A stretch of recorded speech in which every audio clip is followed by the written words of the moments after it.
Hello everybody, my name is Vansh and welcome to my channel. Today on FinProf_Vansh, we would be discussing my CA Inter May 2024 examination answer sheet of auditing subject. Auditing एक ऐसा subject है जिससे हर बच्चे को डर लगता है, but by God's grace and my efforts I scored 71 marks in audit out of 100. So कैसे आई ये एग्जामिशन एंड कैसे नंबर आते हैं, कैसे पेपर में लिखना चाहिए या कैसे प्रिपरेशन करनी चाहिए, वो आइए सब कुछ डिस्कस करते हैं. और अगर आपको जानना है कि मैंने कैसे प्रिपरेशन करी और हमें कैसे प्रिपरेशन करनी चाहिए तो जरूर ज्वाइन करें मेरी मेंटरशिप प्रोग्राम, जिसका लिंक डिस्क्रिप्शन में दिया हुआ है. और आप मेरे से बातचीत कर सकते हैं उस पर कि कैसे हमें अपनी प्रिपरेशन करनी चाहिए, बी इट आप सीए फाउंडेशन के स्टूडेंट हो या सीए इंटरमीडिएट के. I would surely be able to help. So थोड़ा मैं अपने बारे में बता देता हूँ. I am Vansh Goyal, currently a CA finalist at 18 years of age, and I passed CA foundation with distinction and clear CA intermediate with rank 3 in Chandigarh. I scored 408 marks out of 600 and exemptions in 5 subjects. And चलिए video को शुरू करते हैं. हाँ जी, ये रहा मैं इस गोले में बैठा हुआ आपके साथ. मैं भी अपनी आंसर शीट को रिव्यू करूंगा. तो जब मेरे हाथ में May 24 का क्वेश्चन पेपर आया था, मेरे को लग गया था यार पेपर में फुल ऑफ केस स्टडीज है, इंस्टीट्यूट केस स्टडीज पे आ चुका है, पेपर आसान है और कुछ कुछ क्वेश्चन मुझे आते थे, कुछ कुछ मुझे नहीं आते थे, बट मैं ये श्योर था कि मेरे को 100 नंबर का पेपर अटेम्प्ट करके ही करके आना है. तो मेरे 47 मार्क्स आए out of 70 in the theory paper and मेरे 24 आए out of 30 in the MCQ. तभी मैं बोलता हूँ एमसीक्यू एक बहुत क्रूशियल पार्ट है. आपको एमसीक्यू की प्रिपरेशन साथ के साथ करनी चाहिए. एंड एमसीक्यू अगर आपके निकल गए, मतलब 30 में से अगर आप 20 नंबर एमसीक्यू में स्कोर कर रहे हो, तो समझ लो ऑडिट आपका तर गया. अब मैं बात करने वाला हूँ अपने थ्योरी पेपर की. थ्योरी में हमें कैसे अटेम्प्ट करना चाहिए, थ्योरी में क्या करना चाहिए, वो देखते हैं. तो जब मेरे हाथ में क्वेश्चन पेपर आया था, मैंने साथ ही कीवर्ड्स जितने भी मुझे याद आए, थोड़े बहुत, एक मैं क्वेश्चन पढ़ता था 15 मिनट्स में, जितने भी कीवर्ड आए एग्जामिनर जब इधर उधर होता था इन्विजिलेटर, तो मैं जल्दी जल्दी उस पे रफ में लिख लेता था कि अगर मैं जब ये अटेम्प्ट करने जाऊँ तो मेरे पास रफ वर्ड्स लिखे हों जिसको मैं देख के अपना आंसर फ्रेम कर सकूं और आगे बढ़ सकूं. एंड मैंने स्टार्ट किया था, जो फर्स्ट क्वेश्चन है हमारा कंपल्सरी क्वेश्चन, उसी से. वो मेरे को अच्छे से आता भी था और उसी से करना चाहिए. आपको हमेशा वही क्वेश्चन अटेम्प्ट करना है जो आपको एकदम अच्छे से आता हो, कि भाई इंस्टीट्यूट उसमें गलती निकाल ही नहीं सकता, चाह के भी गलती नहीं निकाल सकता. ऐसे वाले क्वेश्चन से शुरुआत करना, क्योंकि एग्जामिनर के माइंड पे व्यू हो जाता है, हाँ यार ये बच्चा समझदार है, इसकी आंसर शीट अच्छी है. तो जहां जहां हम, मैं अभी चिंदी चोरी भी करूंगा ना नीचे, वो मुझे नंबर दे देगा कि यार ये बच्चा समझदार है. तो जैसे कि हम देख सकते हैं, ऑडिट प्रोग्राम का एक क्वेश्चन था. तो सबसे पहले मैंने ऑडिट प्रोग्राम के बारे में लिखा, उसकी डेफिनेशन लिखी. डेफिनेशन बहुत जरूरी है, आपको अपनी डेफिनेशंस वर्ड टू वर्ड याद करनी है कीवर्ड्स के साथ, क्योंकि डेफिनेशन एक माहौल सेट कर देती है कि अब आप आगे के आंसर में क्या लिखने वाले हो, किस चीज को बताने वाले हो. तो मैंने अपने ऑडिट प्रोग्राम की डेफिनेशन लिखी. फिर मैंने मैटर्स लिखे जो टेकन इनटू कंसीडरेशन. एंड आप ध्यान से देखिए, मैंने जो भी कीवर्ड्स लिखे हैं ना, उनको मैंने अच्छे से हाईलाइट कर दिया है कि आपको पता लग जाए एग्जामिनर को कि भाई ये कीवर्ड्स है, तो अपनी मार्कशीट से मिला ले, अपने आंसर शीट से मिला ले, उसको मार के मेरे को आगे नंबर देता जा. तो मैंने उससे रिलेट किया है. मैंने पॉइंट्स का इस्तेमाल किया. आपको भी पॉइंट्स में लिखना चाहिए, क्योंकि जब आप पॉइंट्स में लिखते हैं और क्लियर हैंडराइटिंग में लिखते हैं, वो एक बहुत अच्छा इंपैक्ट डालता है आपके आंसर्स पे. तो आप पॉइंट्स में लिखें. एंड लास्ट में जो केस स्टडी के साथ है उसको जरूर रिलेट करें. जैसे मैंने यहाँ किया, ये CAP is correct in emphasising for a different order program because various matters जो है वो टेकन इनटू कंसिडरेशन है.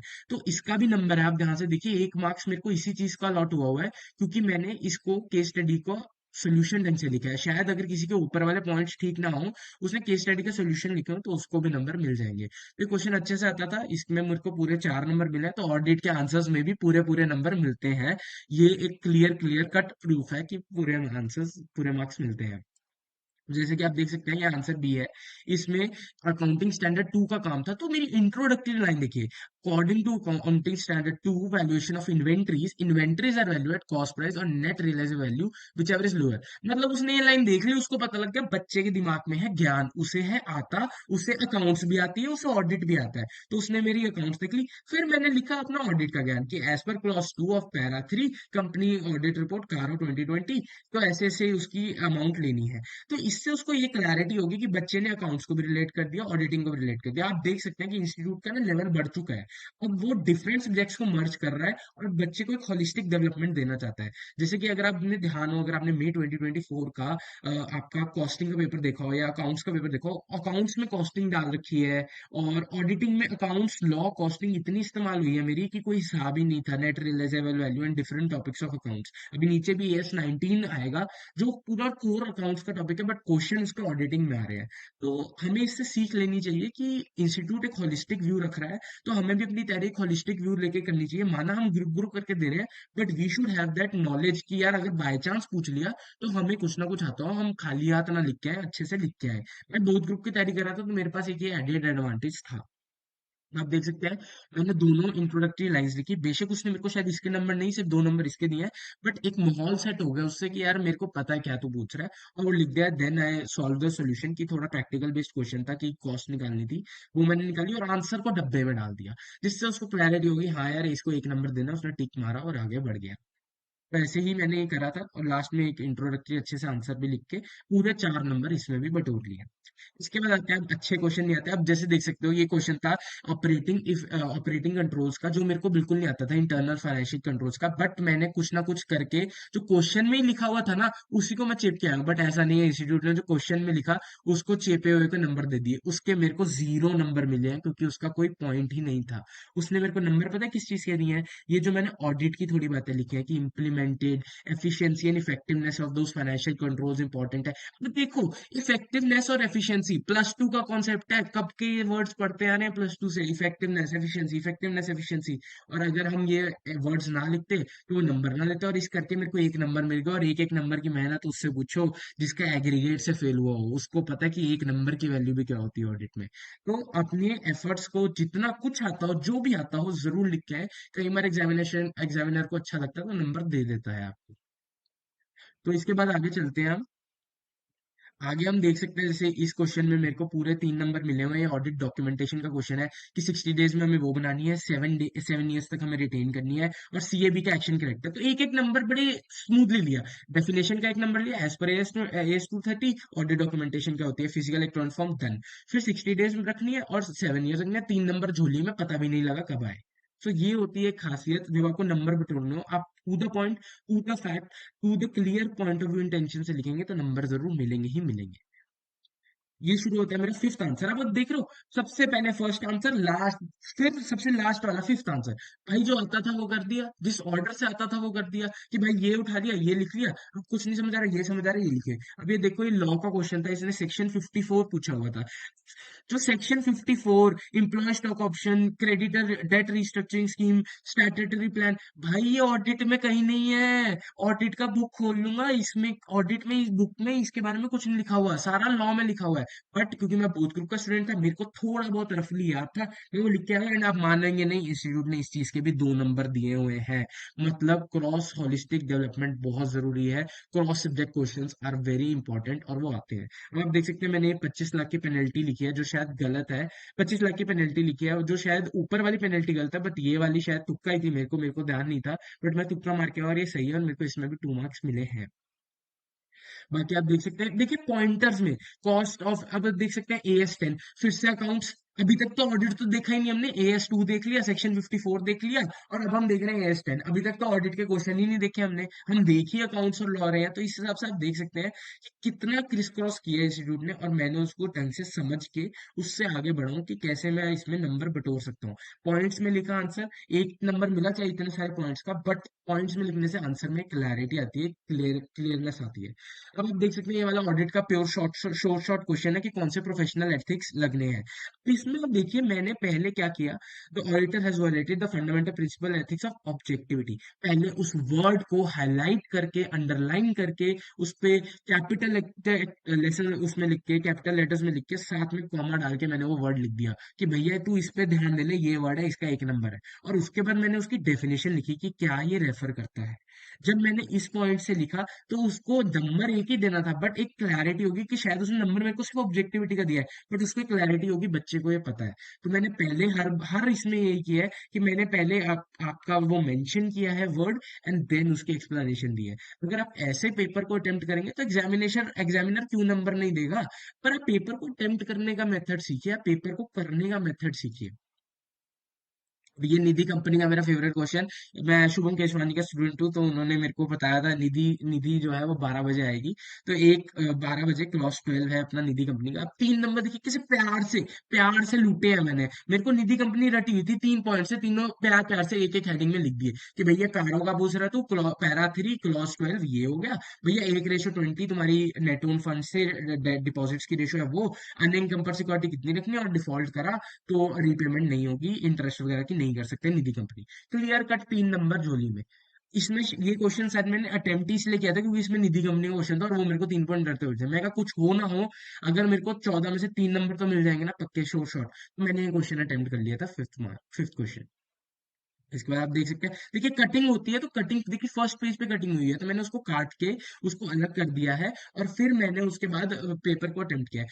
जैसे 6A किया, 6A नहीं आता था तो 6B अच्छे से आता था मुझे, तो मैंने 6A को काटा, 6B को सॉल्व किया कि यार मेरा पेपर अच्छे से हो जाए, मेरे को अच्छे हुआ आंसर जो मेरे को उसमें आता है पहले मैं वो कर लूं, फिर मैं आगे बढ़ूं। और आप ध्यान से देखिए, मैंने हर एक आंसर शीट में हर एक जो सेक्शन है, हर एक जो क्वेश्चन है टॉप वाला, वो बाद में शुरू किया है। और इंट्रोडक्टरी लाइन बहुत इंपॉर्टेंट है, as per terms of bank audit. यार ये लाइन से कोई इम्पैक्ट नहीं पड़ता कि कोई एक्स्ट्रा नंबर नहीं मिलते, बट आपको ये है कि एग्जामिनर के माइंड में, एक दिमाग में पड़ता है कि यार ये बच्चा समझदार है, इसने कुछ पढ़ के लिखा हुआ है, तो एक अच्छी व्यू आती है पॉइंट्स में। और पॉइंटर जैसे मैंने बुलेट पॉइंट्स यूज किए हुए हैं, कभी भी नंबर्स ना यूज करो, मैं भी यही रिकमेंड करूंगा, क्योंकि नंबर से ना वो पॉइंट्स कई बार तोलने लग जाता है कितने पॉइंट्स लिखे हैं। बुलेट पॉइंट में पता नहीं लगता, अब जैसे आप 1 2 3 4 5 पॉइंट लिखे हुए हैं, पर शायद वो उनको घुमा फिरा के एक ही पॉइंट को मैंने 2 3 बार लिखा हुआ है।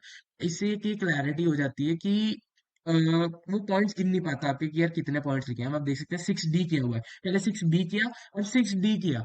जो आता है अच्छे से पहले वो करो, जो नहीं आता उसको छोड़ दो, कोई ऐसी बात की बात नहीं है। तो आप देख सकते हैं ये आ गया 6 से। जो मेरे को कम अच्छे से आता था वो मैंने लास्ट में अटेम्प्ट किया, और उसमें भी मेरे को 2 नंबर मिले हैं। रिवॉल्विंग फंड का डेफिनेशन लिखी थी मैंने, इसमें मैं कंफ्यूज था शायद क्योंकि ऑप्शन में मुझे दोनों आते थे। दोनों में मेरे को ये था कौन सा ज्यादा अच्छे से आता है, और लास्ट में मैंने इसको चूज किया। एंड होपफुली ये अच्छा गया है मेरा आंसर।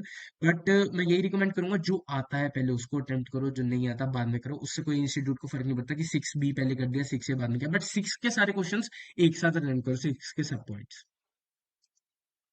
ये देख सकते हैं आप, 6C शुरू हो गया है। इसमें अनकरेक्टेड स्टेटमेंट्स हमारा ऐसे 450, ये नया ऐसे आया था। नए एसेस को, नए टॉपिक्स को जरूर प्रेफरेंस दें। जो पिछले अटेम्प्ट से नहीं आ रहे हैं उनको जरूर प्रेफरेंस दें, क्योंकि वो आपके लिए एक फ्री के नंबर है, फ्री के बून है, तो उनको ध्यान से जरूर पढ़ा करें।